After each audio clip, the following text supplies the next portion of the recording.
talk about the first person who got a good report, a good testimony, is Abel. So by faith, Abel offered to God a more excellent sacrifice than Cain. So what hit me in the very first reading is that when we talk about faith receiving from God, which is really true, in this case, Bible says he offered to God. So what is given to God in the Bible, Hebrews 11, is exhibited as faith. Faith is just not receiving, faith is giving. First of all, he had to give it to me for me to be able to give it back to God. In other words, God gives us things, God gives us resources, God gives us our life, God gives us breath in our nostrils to see how much we give back to Him. As a matter of fact, nothing belongs to us.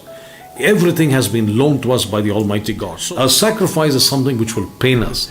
As a matter of testimony, I wanted to buy a car many years ago. This is many years back.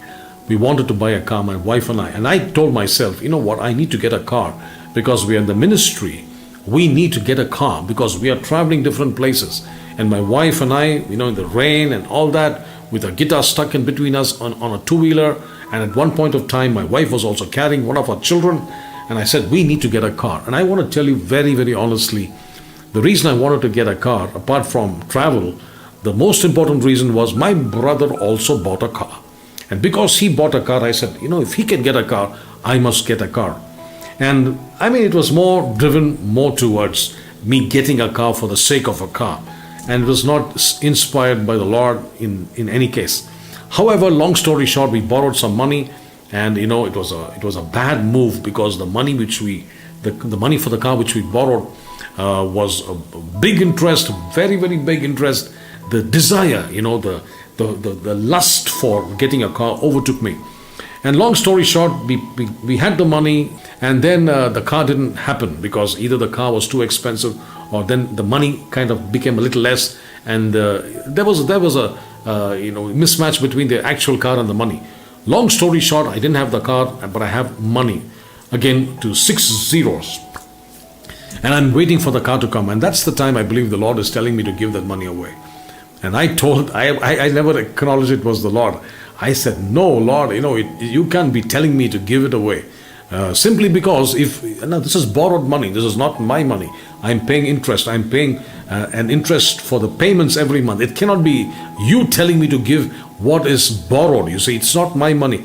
I'm negotiating with the Lord, and I'm having sleepless nights because the very thought of me giving this money away, no car, paying installments every month for the next maybe 3, 4, 5 years, I don't know, whatever time.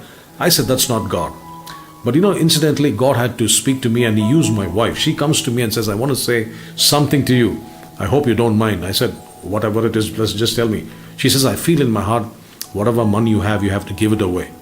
And God was speaking to me through my wife also. And I told myself, it's terrible. This is not easy to give. It's easy to preach about giving, but giving is not easy. And I remember that's the time, I honestly want to tell you, I was not too excited about giving. But because God says, I said, Lord, I gave it cringingly. I was not very excited to give, but I gave it away to a certain place, a certain ministry the Lord wanted me to give. There were 6 zeros. And I said to myself, and I paid, for that loan for many years. Trust me, at that point of time, Malaysian Airlines had previously given us a salary increment, and we rejected that because we said that kind of salary increase we are not interested. A couple of months later, the company called me and said, they gave me an envelope, and to me I said, my God, don't tell me this is an envelope to terminate my services. But anyway, I was ready. I said, if they're going to terminate me, stepping into ministry. But it was not a termination order. That letter contained a salary increase. I don't remember how many percent, 35% or 50% or whatever it was. And there was a back wages for many months. And that increase in salary was my down payment for my brand new car I bought many years back.